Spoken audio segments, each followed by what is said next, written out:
दुर्लक्ष अजिबात करायचं नाही. आपण संयम मात्र नक्कीच ठेवायचा. त्यांना त्यांची चूक चार चौघात सांगण्यापेक्षा ती एकांतात सांगावी. त्यांना जाबही पुसावा, तेही खपून जात. पण आपण त्यांना चार चौघात बोललो तर त्यांना तो अपमान वाटतो. पण आबासाहेब, मग अपमानाच्या पाठोपाठ येते ईर्ष्या, सूड, दुरावा आणि मग तिरस्कार. शंभूराज, जगातल्या प्रत्येक मोठ्या घडामोडीच्या मागचं कारण एकच, अपमान.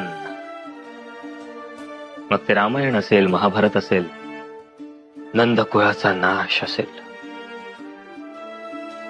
शंभूराजे, एक गोष्ट नेहमी लक्षात ठेवा, शब्दांनी झालेली जखम भरून काढणारं औषध अजून तरी वैद्यांच्या बटव्यात आलेलं नाही.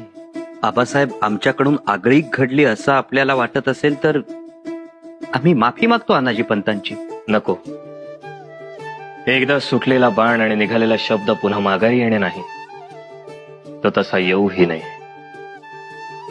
निदान राजाने तरी तो तसा घेऊ नये.